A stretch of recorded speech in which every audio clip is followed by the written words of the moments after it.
In another eyewitness video, Bryant states emphatically that federal agents have violated his rights. These officers are violating my civil rights under federal law, and I will be pressing charges on everyone who has physically touched me tonight, who has applied pressure to me in ways that I will not forget anytime soon.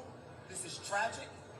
In a country where black men are being killed by people that look just like this, I was sneered at, I was ignored, and I was not told why I was being detained. What are the names of the two officers holding you right now? This officer at Costello, he has his name blocked off. I do not know what it is, and I don't want to touch him for fear of my life.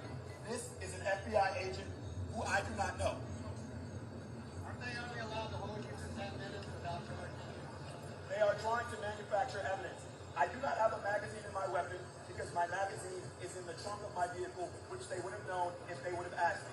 They did not ask me. According to local reports, Bryant was taken to a DC detention center and eventually released without charges.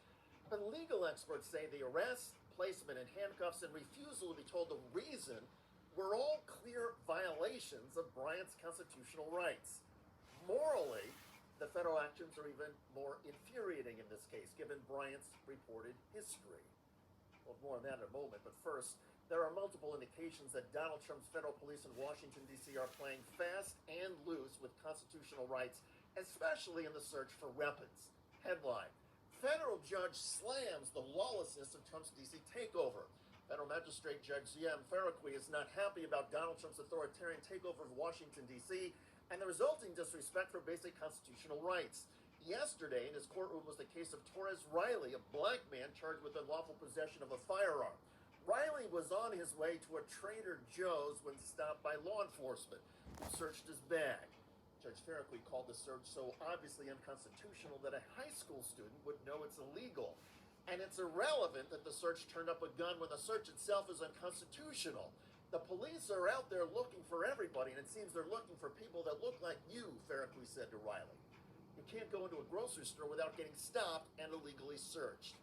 Riley spent 7 days in a D.C. jail before the Justice Department recognized the detention violated his constitutional rights and dismissed the charges.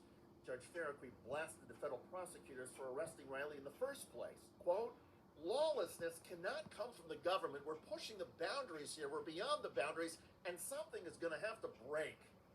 Judge Faraqui then apologized to Riley on behalf of the government and pointed out how fragile constitutional protections have become. Quote, this is on your record.